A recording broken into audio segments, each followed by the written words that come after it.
Hey, salut les gens! Quoi, vous vous êtes jamais demandé pourquoi la NASA envoie une bagnole à 1 milliard de dollars chercher de l'eau sur Mars alors qu'on n'est pas foutu d'en trouver en Afrique? Ben moi non plus en fait. Ouais, je suis un artiste engagé, c'est vrai, on peut le dire, ouais. Alors si vous avez un peu suivi l'actu ces derniers jours, vous n'êtes pas sans le savoir, la NASA a fait atterrir sur Mars le rover Perseverance, lancé depuis la Terre il y a de ça 6 mois. Cette espèce de bagnole chelou tout droit sortie de l'imagination d'un enfant de 6 ans défoncé au crack est censé fouler le sol de Mars à la recherche de vie passée.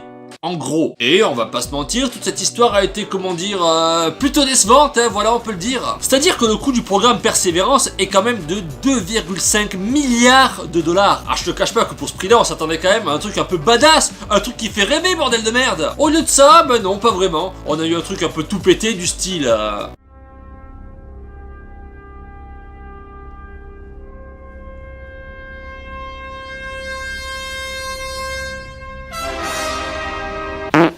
Non mais j'exagère à peine, regardez-moi ce machin. On dirait un croisement entre une Twingo qui a pris un platane, un robot d'un mauvais film de SF des années 80 et Porygon, bordel. Oui, je mets des rêves Pokémon dans toutes mes vidéos, et alors? On n'a plus le droit d'être un trentenaire immature, c'est ça? Ils l'ont donc appelé Persévérance, et on y reviendra tout à l'heure. Et donc l'enfoiré va paisiblement rouler sur Mars comme un bolos en fait. Non mais sans déconner, heureusement qu'on est certain de pas trouver des martiens sur Mars, parce que bonjour le premier contact. Mais en fait c'est quoi l'objectif? Vous voulez que la race humaine elle passe pour une brochette de gros bofs, c'est ça que vous êtes en train de nous dire? Jojo et Bernard qui font du camping sur Mars, c'est ça l'idée? Non mais dans ce cas je sais pas, allez-y à fond, rajoutez-moi un putain de spoiler, des jantes, des néons, un autocollant Jackie et Michel, que ça claque un peu quoi. Ah on est en train de passer pour des cakes les mecs, c'est moi qui vous le dis. Tiens d'ailleurs à ce propos j'ai retrouvé des images du mec qui a designé le rover, ça s'est passé comme ça, regardez. Juan Romano Choucalescu n'est pas seulement un peintre ou un sculpteur, c'est avant tout un animateur d'espace, un modeleur de vide.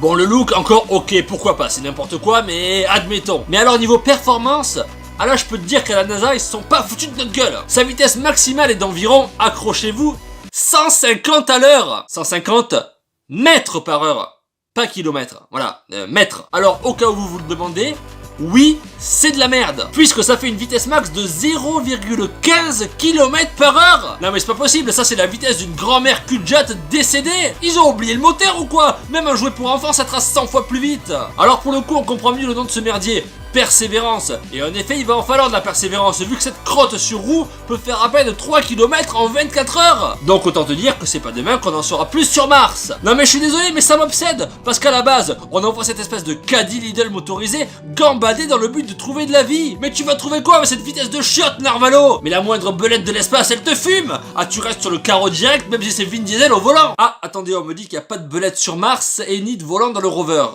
Je dis de la merde en fait. Ah si, par contre le rover va plus vite qu'un escargot, puisque figurez-vous que la vitesse d'un escargot est de 0,05 km par heure. Bon, y a pas non plus d'escargot sur Mars, c'est ballot. Mais je suis en train de me dire que ça ferait le run le plus claqué au sol que tout l'univers ait connu.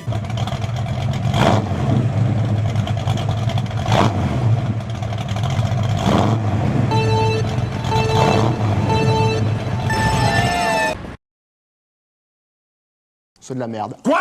Alors ce robot va en réalité à l'aide d'une perceuse creuser des trous à la surface de Mars pour ramener de la caillasse sur Terre afin de l'identifier et de tenter de savoir si oui ou non il y a eu un jour de la vie sur Mars et éventuellement savoir pourquoi et quand elle a disparu. Alors peut-être qu'en ce moment vous vous posez la question suivante, mais qu'est-ce qu'on en a branlé de tout ça? Non parce que vous allez dire que je chipote, mais je vous rappelle que tout ça a coûté 2,5 milliards de dollars. Alors on est très content qu'il soit posé peinard sans perdre une roue ou péter un jaune culasse, parce que le Noroto le plus proche il est à 55 millions de kilomètres quand même. Mais une fois que le robot il aura fait mumuse avec sa petite perceuse et qu'il aura récolté des cailloux, ben on branle quoi en fait, c'est ça la question. Parce que bon ok, le machin il a les cailloux, il est content.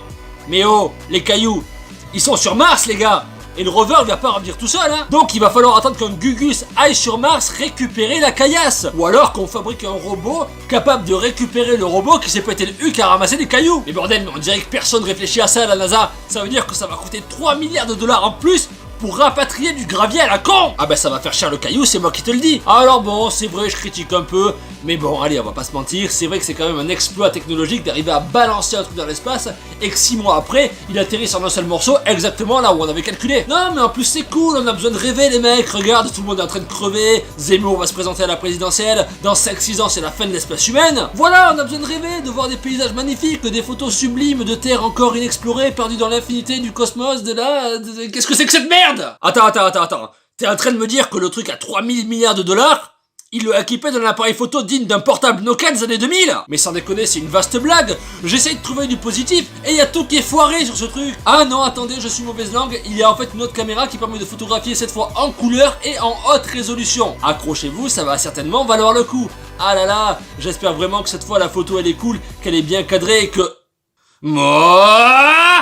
Et voilà, c'était l'épisode 22 de Pam, j'espère qu'il vous a plu. En tout cas, moi je me suis marré comme un cochon en écrivant cet épisode. Voilà, parce que même si je tacle le rover dans tous les sens, sachez que je suis un grand passionné d'astronomie et que j'ai suivi l'atterrissage en direct et que j'ai même trouvé ça cool. En plus, j'adore aussi les bagnoles parce que je suis un gros bof, voilà. Donc ce sujet c'était du pain béni pour moi. Quoi qu'il en soit, j'espère que vous vous êtes marré. Si c'est le cas, vous le savez, vous pouvez me le faire savoir en laissant un pouce bleu ou encore mieux un commentaire. Pour ne pas louper la suite, abonnez-vous, on se retrouve très vite et je vous kiffe. Et ciao ciao.